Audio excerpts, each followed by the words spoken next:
राधे राधे बच्चों।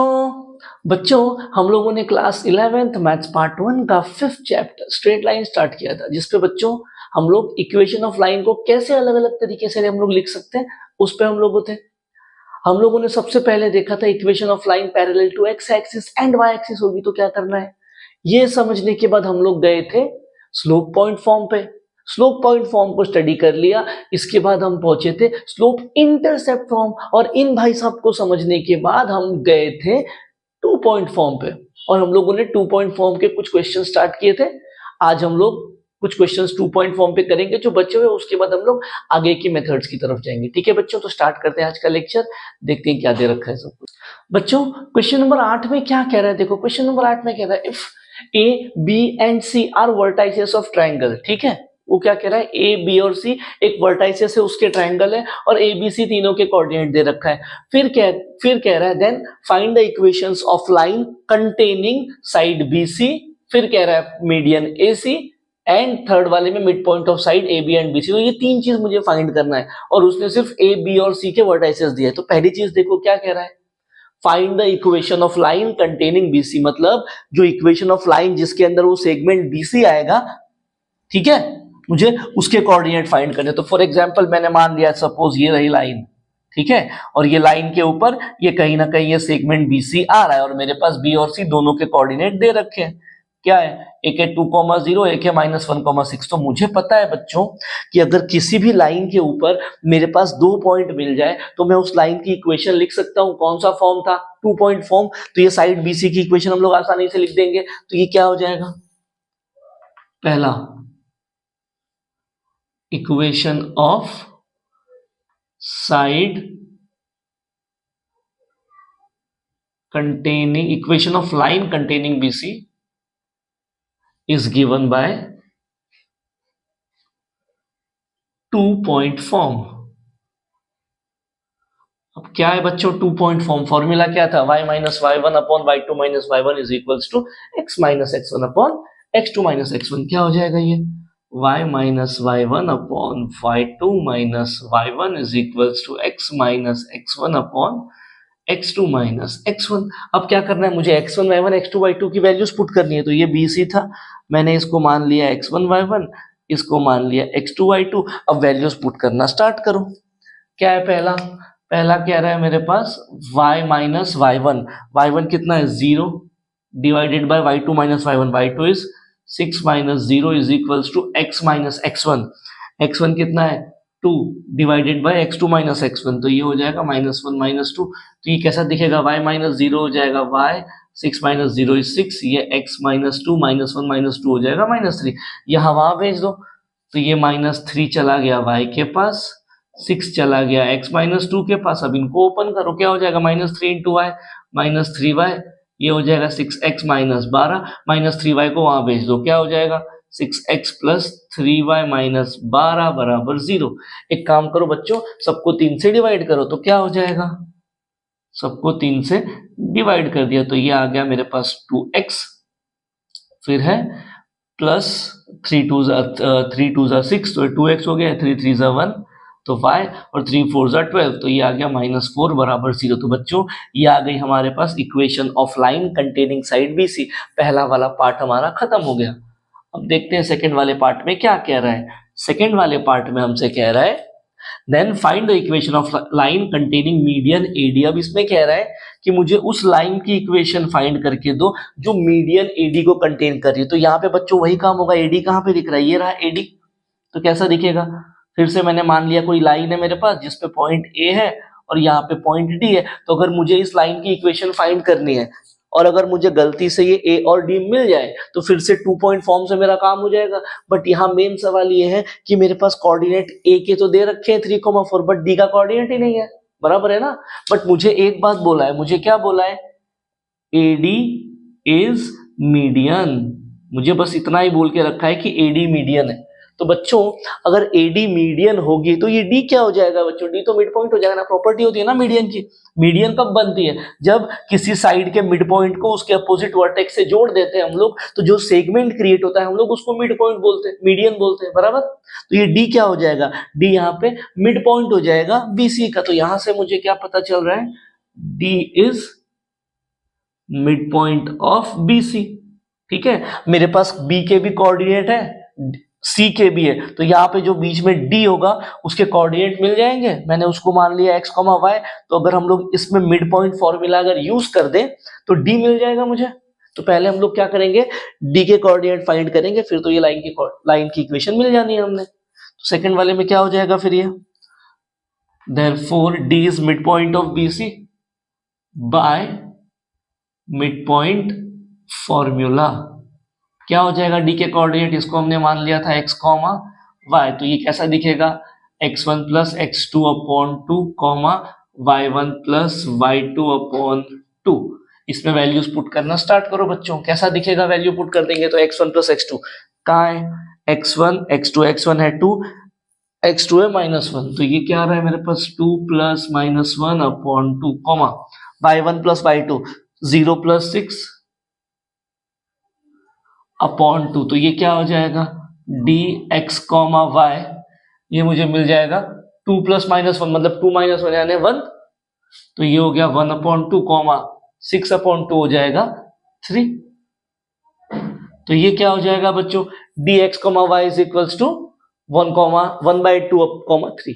तो यहां से मुझे क्या मिला, d के कोऑर्डिनेट आ गए मेरे पास। तो यहाँ मेरे पास क्या है, d के कोऑर्डिनेट है 1/2, 3, और a का कोऑर्डिनेट क्या दे रखा है 3, 4। तो बच्चों हम लोग equation of line containing segment AD निकाल सकते हैं बाय 2 पॉइंट फॉर्म। तो क्या हो जाएगा, therefore equation of line containing AD is given by 2 point form. बराबर, क्या है 2 पॉइंट फॉर्म बच्चों, y minus y1 upon y2 minus y1 is equals to x minus x1 upon x2 minus x1। तो ये क्या हो जाएगा, वैल्यूज पुट करना है। तो ये मेरे पास एक a है एक d है, मैंने इसको मान लिया x1 y1, इसको मान लिया x2 y2। बच्चों क्या करना है, वैल्यूज पुट करना स्टार्ट करो। तो ये क्या हो जाएगा मेरे पास y माइनस y1, y1 का है ढूंढो 4 divided by 2 minus y1, y2 कितना है ये 3 minus 4 is equals to x minus x1, x1 कितना है 3 divided by x2 minus x1, x2 कितना है मेरे पास 1/2 माइनस 3। तो ये क्या हो जाएगा बच्चों, ये हो जाएगा अपने पास y माइनस 4 अपॉन 3 माइनस 4 हो जाएगा -1 इज इक्वल्स टू यहाँ आ जाएगा x minus 3 upon 1/2 minus 3। 1/2 minus 3 क्या होगा बच्चों, करो क्रॉस मल्टीप्लाई, कैसा दिखेगा ये 1 माइनस 6 अपॉन 2। तो ये क्या हो जाएगा मेरे पास -5 अपॉन 2। अब क्या करना है बच्चों, क्रॉस मल्टीप्लाई कर दो सिंप्लीफाई करने के लिए। तो कैसा दिखेगा ये क्रॉस मल्टीप्लाई करने के बाद, -5/2 मल्टीप्लाई हो जाएगा y माइनस 4 से, और ये -1 हो गया मल्टीप्लाई x माइनस 3 से। तो ये क्या हो जाएगा बच्चों, देखो जरा 5/2 में भी नीचे 2 आ रहा है ना, तो एक काम करो इस 2 को भी वहां पे भेज दो। तो ये पूरी चीज कैसी दिखेगी, -5 multiplied by y minus 4 is equal to 2 यहाँ चला गया -1 के पास, तो ये -2 मल्टीप्लाइड बाय x माइनस 3, करो open, -5 into y minus 5y, -5 into -4 plus 20, -2 into x minus 2x, और ये हो जाएगा प्लस का 6। तो एक काम करो इन दोनों को इस तरफ लेके आ जाओ, कैसा दिखेगा ये -2x हो गया plus 2x minus 5y plus 20 minus 6 बराबर 0। करो सिंप्लीफाई इसको, कैसा दिखेगा ये 2x minus 5y plus 20 minus 6 will be बच्चों प्लस 14 बराबर 0। तो that's the equation of line containing side median. तो ये पहले दो चीजें हो गई, अब हम लोग चलते हैं थर्ड वाली चीजें। ठीक है, थर्ड वाली थिंग देखते हैं क्या दे रखा है। ओके बच्चों, देखते हैं थर्ड वाली थिंग में क्या कह रहा है। थर्ड वाले में पूछ रहा है find the equation of lines containing mid points of side AB and BC। वो क्या बोल रहा है, find the equation of line जो कंटेन कर रही है mid point of AB and BC के। मतलब क्या है, वो कह रहा है कि AB का मिड पॉइंट और BC के मिड पॉइंट को जोड़ने वाली जो लाइन है उसकी इक्वेशन फाइंड करो। मतलब ये AB का मिड पॉइंट मैंने मान लिया E है, BC का मिड पॉइंट मैंने मान लिया D है। तो अब वो मुझसे कह रहा है कि ये जो लाइन बन रही है ना, ये वाली इसकी इक्वेशन फाइंड करो। अब वही तरीका करने के लिए क्या है, अगर इस लाइन पे 2 पॉइंट मिल जाए मेरा काम हो जाएगा। कोऑर्डिनेट ऑफ डी हमने पहले ही फाइंड करके रखा है, तो डी के कोऑर्डिनेट हमारे पास है। अगर कुछ जुगाड़ करके मैं ई का कोऑर्डिनेट लेके आऊं तो मेरा काम हो जाएगा, बराबर है। तो अब मुझे ये बात पता है कि बच्चों अभी इसने क्लियर कट बोला है ना, find the equation of lines containing mid point of A B and B C. मतलब ये ई क्या है, ए बी का मिड पॉइंट है, as E is mid point of A B. तो बच्चों मेरे पास जो कोऑर्डिनेट ऑफ ई है मिल जाएगा। तो ई कैसे मिल जाएगा, ई एक्स कॉमा वाई मेरे पास हो जाएगा x1 प्लस x2 अपॉन 2, ये हो जाएगा y1 प्लस y2 अपॉन 2। तो कैसा दिखेगा ये ई एक्स कॉमा वाई। उसके लिए मुझे ए और बी के कोऑर्डिनेट्स लिखने पड़ेंगे। तो ए का कोऑर्डिनेट क्या है मेरे पास 3,4, इसको मैंने मान लिया x1 y1। बी का कोऑर्डिनेट है 2,0, इसको मैंने मान लिया x2 y2, बराबर। तो ई का कोऑर्डिनेट क्या हो जाएगा x1 प्लस x2 अपॉन 2। तो x1 क्या है 3, x2 है 2, तो ये हो जाएगा 3 plus 2 upon 2, comma y1 plus y2। y1 कितना है 4 प्लस 0 अपॉन 2। तो ये क्या हो जाएगा ई एक्स कॉमा वाई बच्चों हमको मिलेगा 5/2 कॉमा 4/2। ई एक्स कॉमा वाई क्या हो जाएगा 5/2 कॉमा 2। तो हमको जो है बच्चों कोऑर्डिनेट ऑफ ई मिल गया। अब इसका भी कोऑर्डिनेट आ गया मेरे पास, क्या है ये 5/2 कॉमा 2 मिल गया। अब क्या करना पड़ेगा, इक्वेशन ऑफ लाइन आराम से मिल जाएगा क्योंकि 2 पॉइंट तो आ गया। Therefore equation of line containing midpoint of AB and BC is given by 2-point form। क्या है बच्चों 2-point form, y minus y1 upon y2 minus y1 is equals to x minus x1 upon x2 minus x1। Values put करना start करो। उसके लिए इसको मान लिया x1 y1, इसको मान लिया x2 y2। तो ये कैसा दिखेगा अब y माइनस y1, y1 क्या है मेरे पास y1 is 2 divided by x, y2 minus y1, y2 कितना है 3 minus 2 is equals to x minus x1। x1 देखो कितना है 5/2 divided by x2 minus x1, x2 कितना है ये है मेरे पास 1/2, 1/2 माइनस 5/2। तो ये पूरी चीज क्या हो जाएगी, देखो ये y माइनस 2 ऐसे ही रहेगा, 3 माइनस 2 हो गया 1 इज इक्वल्स टू, यहाँ पे क्या हो जाएगा x माइनस 5/2 क्रॉस मल्टीप्लाई कर दो तो ये कुछ ऐसा हो जाएगा 2x माइनस 5 अपॉन 2। नीचे क्या हो जाएगा, देखो दोनों का बेस सेम है तो 1 माइनस 5 विल बी माइनस 4। यहाँ पे ये कैसा है, दोनों का बेस सेम है ना, देखो तो ये 2 एज इट इज, ये 1 माइनस 5, ये हो जाएगा माइनस 4 अपॉन 2, तो ये आ जाएगा माइनस का 2, ऐसे कुछ मिला। अब ये पूरी चीज क्या हो जाएगी अपने पास y minus 2 upon 1 as it is, यहाँ पे ये है 2x माइनस 5 अपॉन, ये जो 2 है माइनस 2 के पास चला गया तो ये हो गया माइनस 4। अब यहाँ वहां भेज दो सबको, क्या हो जाएगा माइनस 4 यहाँ चला गया 1 वहां चला गया, तो ये दिखेगा minus 4 multiplied by y minus 2 is equals to 1 into 2x minus 5। तो ये पूरी चीज कैसे दिखेगी अब, minus 4 into Y minus 4y minus 4 into minus 2 plus 8, ये है 2x माइनस 5। अब ये जो साइड है इसको उस तरफ भेज दो, कैसा हो जाएगा ये 2x minus 5 as it is, minus 4 वहां चला गया प्लस 4y बन गया, प्लस 8 वहां चला गया माइनस 8 बन गया। ये पूरी चीज क्या हो जाएगी अब बच्चों, ये हो गया 2x plus 4y minus 5 minus 8, ये हो जाएगा माइनस 13 बराबर 0। तो बच्चों that's the equation of line containing the mid point of side A B and B C. Question number 3 हो गया खत्म। ठीक है बच्चों, बढ़ते आगे वाले क्वेश्चन पे, देखते हैं क्या दे रखा है। बच्चों हम लोग अब आगे चलेंगे और देखेंगे इक्वेशन ऑफ लाइन को लिखने की दो दूसरी कंडीशंस क्या, या दो दूसरे अलग अलग तरीके से हम लोग इक्वेशन ऑफ लाइन को कैसे लिख सकते हैं। सबसे पहले हमारे पास है डबल इंटरसेप्ट फॉर्म और उसके बाद हम देखेंगे नॉर्मल फॉर्म। तो इक्वेशन ऑफ लाइन को इन दोनों फॉर्म में कैसे लिखना है ये स्टडी करना है। ठीक है, तो पहले चलते हैं डबल इंटरसेप्ट फॉर्म में। अब डबल इंटरसेप्ट नाम में ही मतलब है, इंटरसेप्ट का मतलब पहले भी बता चुका हूं क्या होता है, हमारी लाइन एक्स एक्सिस या वाई एक्सिस को जिस पॉइंट पे कट करेंगी हम लोग उसको एक्स इंटरसेप्ट और वाई इंटरसेप्ट रिस्पेक्टिवली ये कहेंगे, बराबर है। अब ये बोल रहा है डबल इंटरसेप्ट, इसका मतलब कोऑर्डिनेट एक्सिस को 2 बार काट रहा होगा। तो मान लो मेरे पास ये मेरा आ गया कोऑर्डिनेट एक्सिस, मैंने एक कोई अपनी लाइन उठा ली, ये कह दिया मैंने एक लाइन।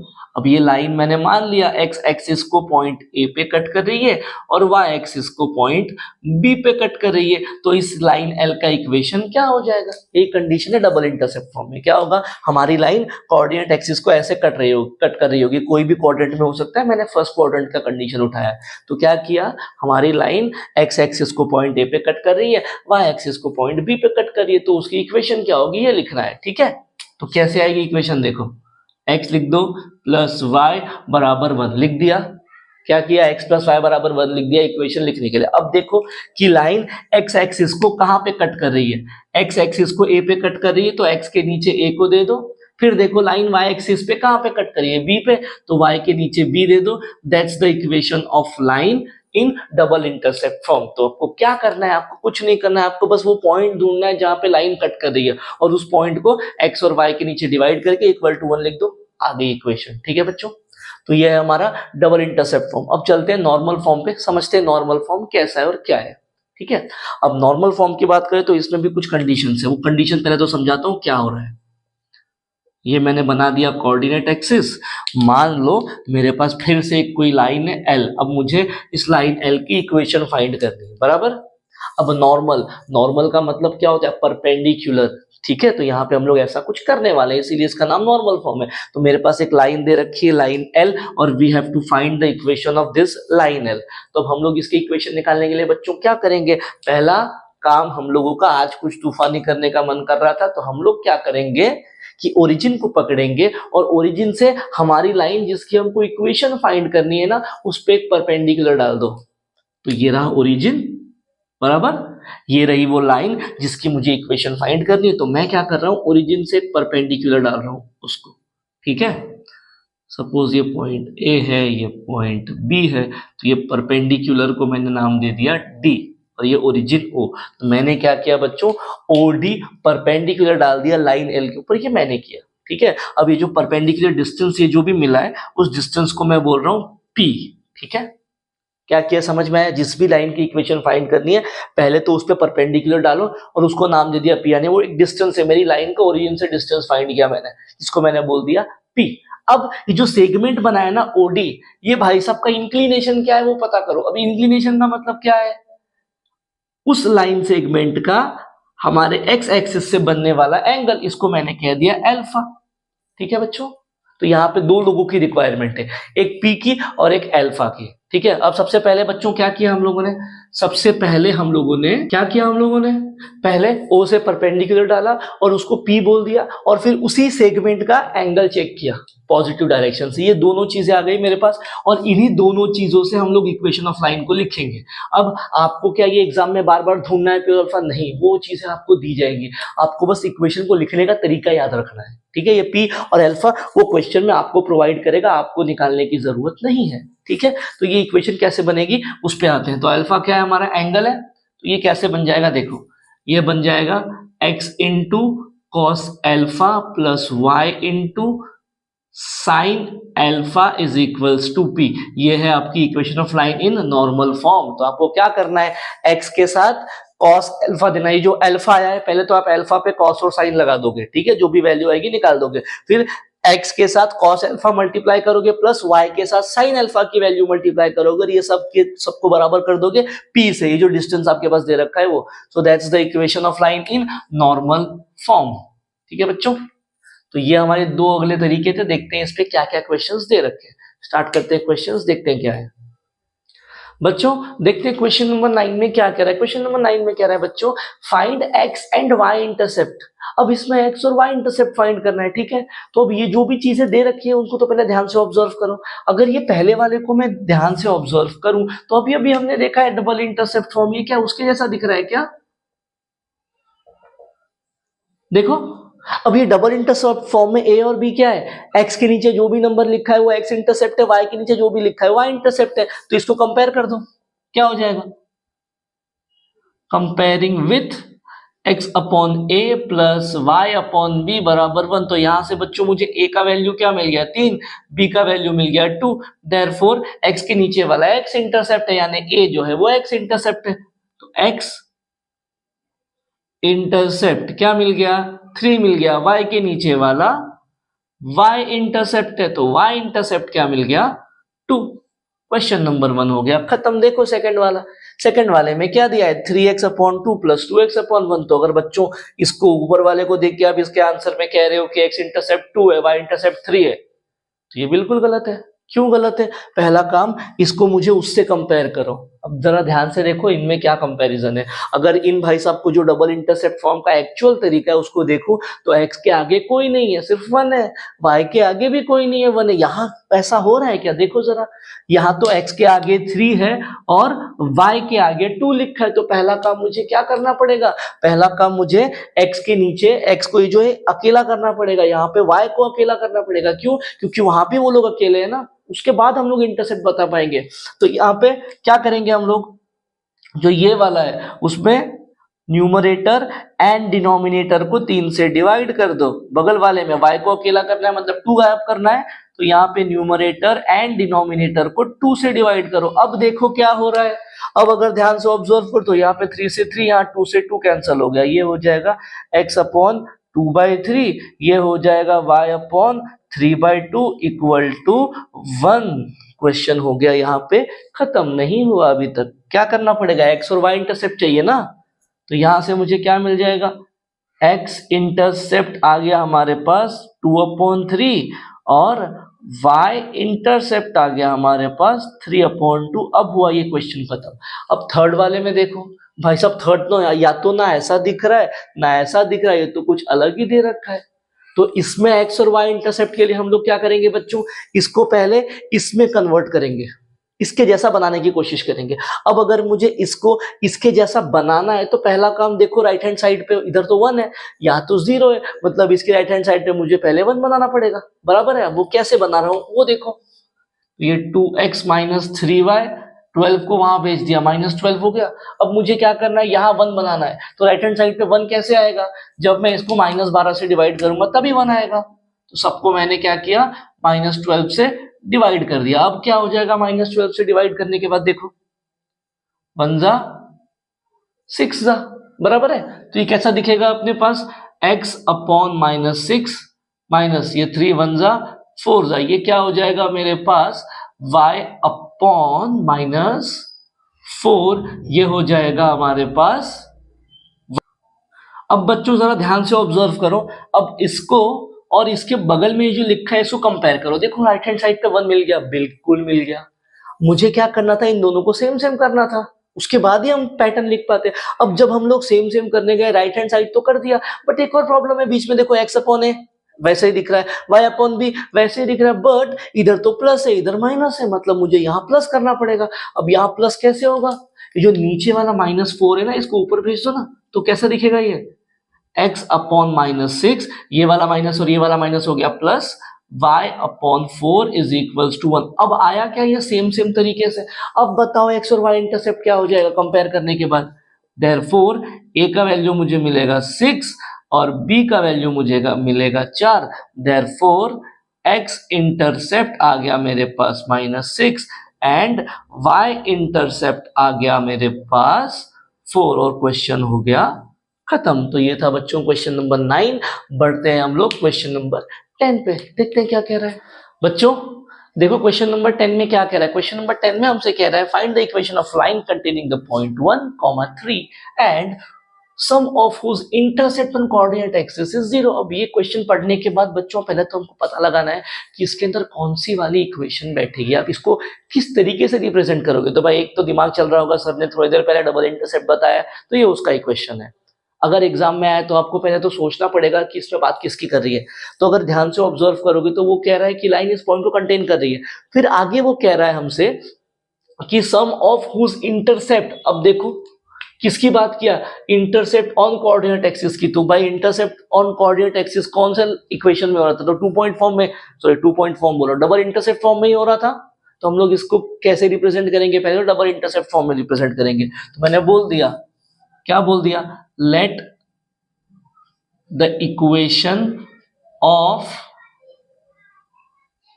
Required line is. अब जो जिस लाइन की मुझे इक्वेशन फाइंड करनी है, जो इन कंडीशन को सेटिस्फाई करती है, मैंने उसकी इक्वेशन को मान लिया। ये कुछ ऐसा दिख रहा है, x upon A plus Y upon B बराबर 1। ये उस लाइन का इक्वेशन है, मैंने मान लिया। जहां पे ए और बी क्या है, क्या है ए और B, X and Y intercept, और मुझे अब इन दोनों की वैल्यू फाइंड करनी है, मेरा काम हो जाएगा। ठीक है, बट मुझे एक और बात बोली है। क्या बोली है?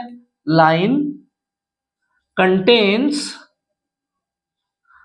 पॉइंट 1,3। अब ये जो लाइन है, अगर इस पॉइंट ए 1,3 को कंटेन करेगा तो इसका क्या मतलब है? ये पॉइंट इस लाइन को सेटिस्फाई करेगा। मतलब जब मैं x को 1 और y को 3 पुट करूंगा तो LHS बराबर RHS आएगी। तो पुट करो, एक इक्वेशन मिल जाएगी हमको। क्या हो जाएगा ये?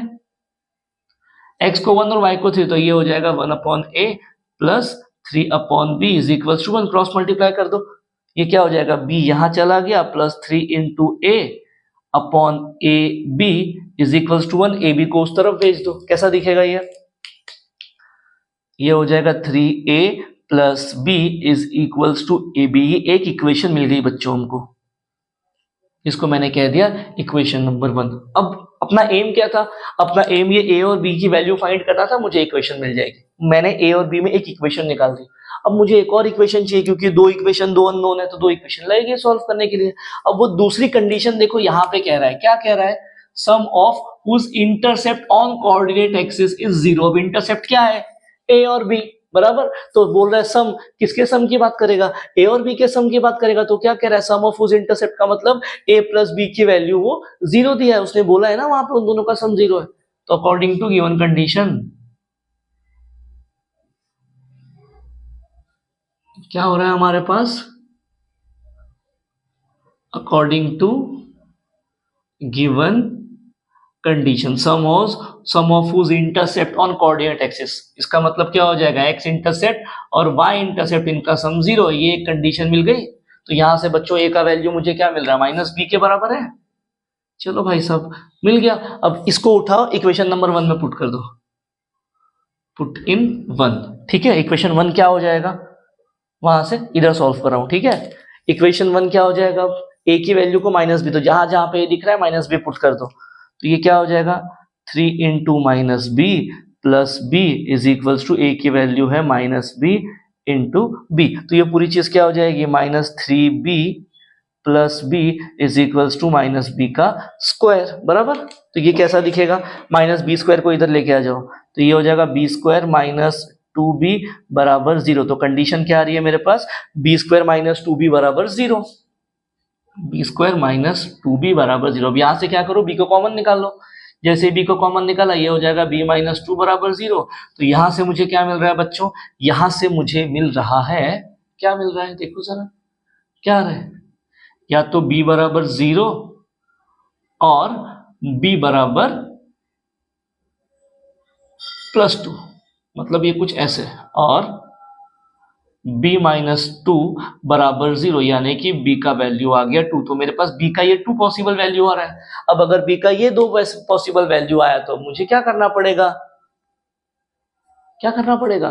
फाइंड करना पड़ेगा ना a का अलग अलग वैल्यू। तो कंडीशन क्या है? a का वैल्यू माइनस b है, देयरफॉर व्हेन क्या हो जाएगा? व्हेन b का वैल्यू 0 आ गया, तो मेरे पास a क्या है? माइनस b है, तो a हो जाएगा माइनस ऑफ 0, यानी a का वैल्यू भी 0 हो गया। तो मतलब पहली कंडीशन से मुझे क्या मिल रहा है बच्चों? जब a 0 है तब b भी 0 है। अब a और b का वैल्यू 0 मतलब क्या हो जाएगा? लाइन का x और y इंटरसेप्ट 0 हो जाएगा। अब x और y दोनों इंटरसेप्ट का 0 होना मतलब क्या हो जाएगा बच्चों? लाइन जो है ओरिजिन से पास हो रही है, ऐसे कुछ। सही है, बराबर है ना? इसका क्या मतलब है? इसका मतलब है line is passing through origin, क्योंकि मुझे a और b दोनों इंटरसेप्ट का वैल्यू तो 0 आ गया। अब अगर लाइन ओरिजिन से पास हो रही तो उसका इक्वेशन क्या हो जाएगा? देयरफॉर इक्वेशन विल बी, कैसा दिखेगा इक्वेशन? ये हो जाएगा y बराबर mx जैसा। खत्म हो गया ये वाला पार्ट। अब सेकंड कंडीशन क्या था? व्हेन b का वैल्यू 2 है तब क्या हो जाएगा? तो मुझे पता है a क्या है, माइनस बी के बराबर है, इसका मतलब a का वैल्यू आ गया -2। अब मुझे a और b का वैल्यू आ गया, इन दोनों को उठाओ इस इक्वेशन में पुट कर दो, कैसा दिखेगा ये हो जाएगा x upon -2 plus b upon 2 is equal to 1। ये 2 और -2 को यहाँ भेजो, कैसा दिखेगा ये हो जाएगा 2 into x plus -2 into b upon -4 is equal to 1। क्या हो जाएगा ये 2x माइनस 2b बराबर -4। अगर सबको मैं 2 से डिवाइड कर दूं तो कैसा दिखेगा ये 2 से डिवाइड करने के बाद, x minus y is equals to ये हो जाएगा -2। ये आ गई सेकेंड इक्वेशन, क्योंकि 2ab का वैल्यू आया था तो मुझे 2 इक्वेशन मिले। ठीक है बच्चों, तो क्वेश्चन नंबर 1 यहाँ पे खत्म हो गया। हम लोग बढ़ते हैं क्वेश्चन नंबर, ये कौन सा था, 10 था, हम लोग बढ़ते हैं क्वेश्चन नंबर 11 पे। देखते हैं बच्चों क्वेश्चन नंबर 11 में क्या कह रहा है। क्वेश्चन नंबर 11 में कह रहा है find equation of line which contains the point a3, 4 and making equal intercept on the coordinate axis. Same डिक्टो क्वेश्चन है पिछले वाले जैसा, बस ये पॉइंट a चेंज कर दिया है और ये a और b की कंडीशन चेंज कर दी है। तो ठीक है बच्चों, पहला काम मान लो इक्वेशन क्या है, equation of required line b क्या मान लिया हमने, x upon a plus Y upon B बराबर 1। ये हमने मान लिया कि इक्वेशन ऑफ लाइन ऐसी दिखती है। अब अगर इक्वेशन ऑफ लाइन ऐसी दिखती है और मुझे पता है a को कंटेन करिए, कंटेनिंग है मतलब ये a इसको सेटिस्फाई करेगा। क्या यहाँ पे required line contains point a 3, 4, therefore क्या करेंगे हम लोग, x को 3 और y को 4 पुट करेंगे, तो ये क्या हो जाएगा 3 upon a plus 4 upon b is equals to 1 हो जाएगा। क्रॉस मल्टीप्लाई करो फिर से, ये क्या हो जाएगा 3b plus 4a is equals to ab, ऐसे कुछ जैसे पिछले वाले में मिल रहा था। तो सिंप्लीफाई कर दो, क्या हो जाएगा, a को आगे और b को पीछे कर दिया तो 4a plus 3b is equals to ab। ये आ गई हमारी एक कंडीशन जिसको कह दिया इक्वेशन 1। अब क्या क्या दे रखा है, एक और कंडीशन दे रखी है, अकॉर्डिंग टू गिवन कंडीशन। क्या कंडीशन दी है बच्चों, जरा देखो कंडीशन में वो हमसे कह रहा है and making equal intercept on coordinate axis. जो हमारी लाइन है वो कोऑर्डिनेट एक्सिस पे इक्वल इंटरसेप्ट करिए। इक्वल इंटरसेप्ट मतलब a और b का वैल्यू सेम है, वही मतलब है ना इसका। अब इसने इंप्लाई कर दिया a और b का वैल्यू इक्वल है। अब इसको उठाओ इक्वेशन नंबर 1 में पुट कर दो, कैसा हो जाएगा, a के जगह पे b पुट कर दो, तो ये हो जाएगा 4b plus 3b is equals to b into b।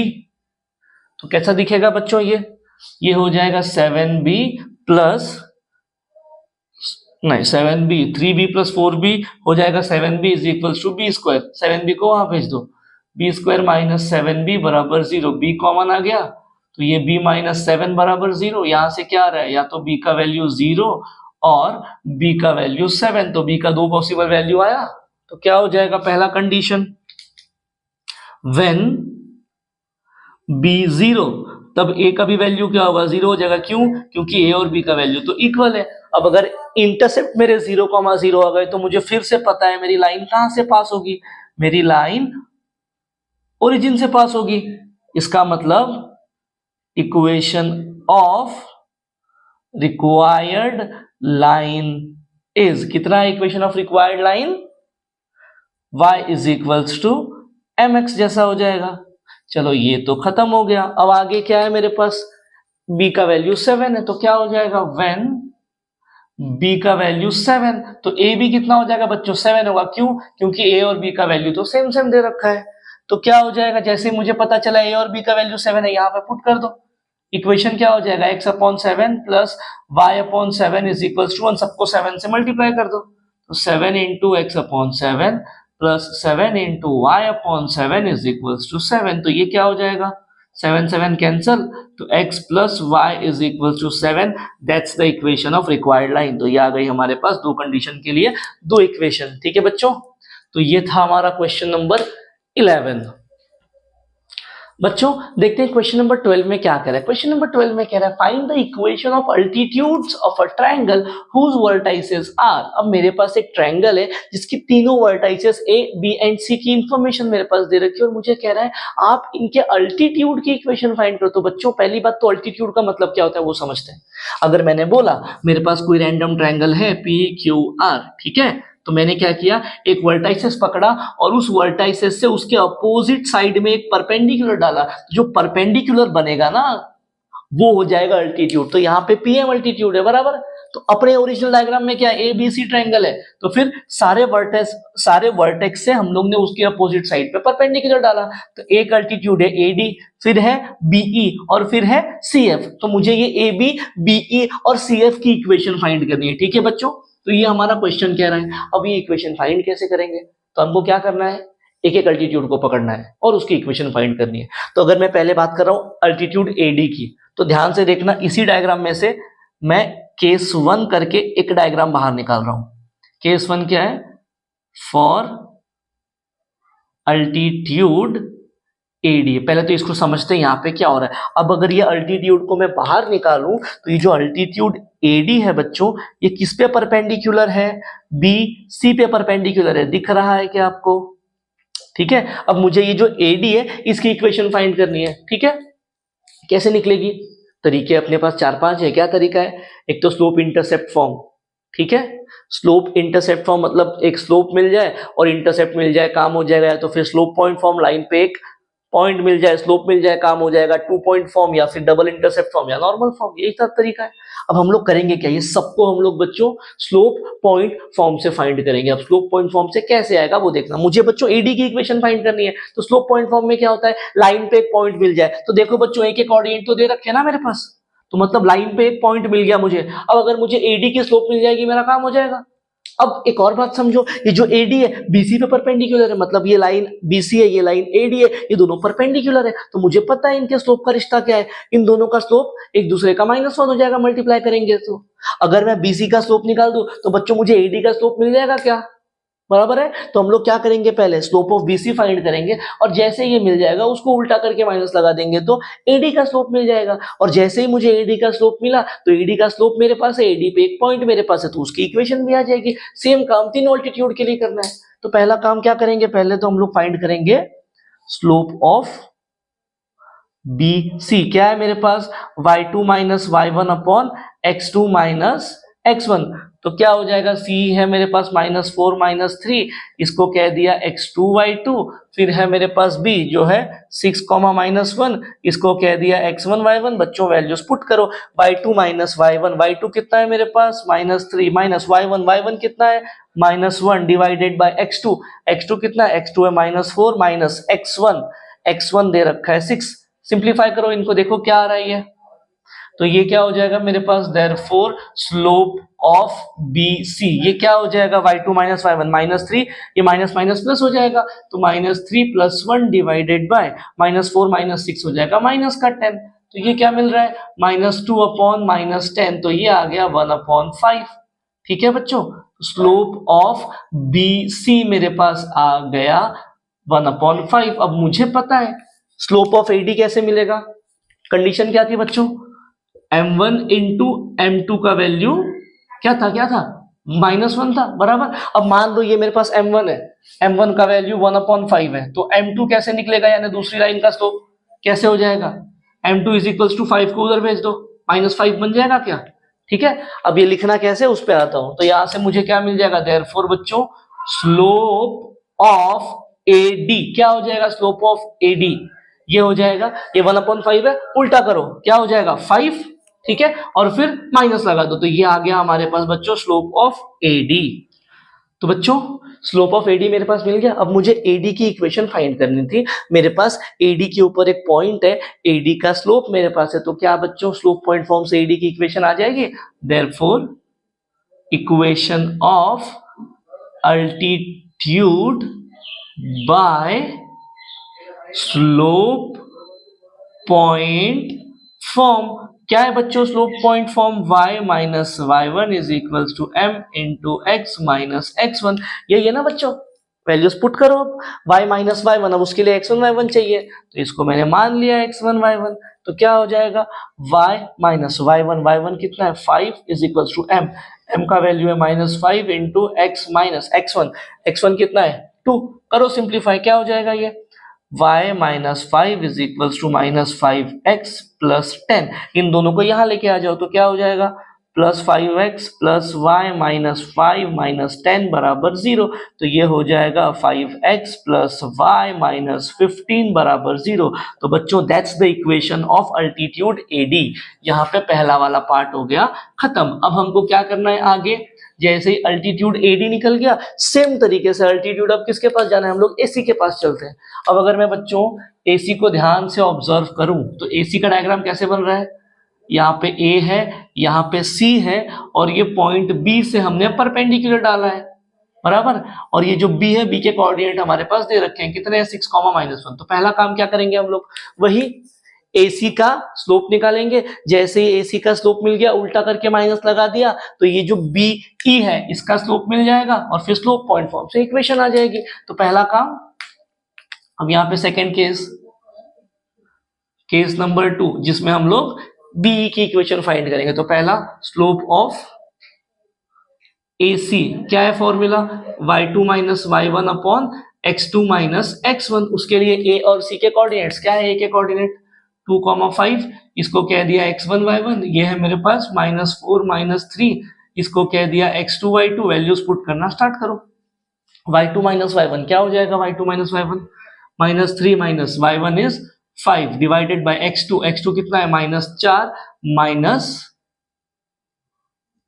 ये दे रखा है 2, तो ये क्या हो जाएगा बच्चों -8 अपॉन ये हो जाएगा -6, तो ये हो जाएगा 4/3। तो मेरे पास बच्चों स्लोप ऑफ AC आ गया, स्लोप ऑफ AC मिल गया मेरे पास। अब जैसे ही AC का स्लोप मिला, मैं BE का स्लोप निकाल सकता हूं।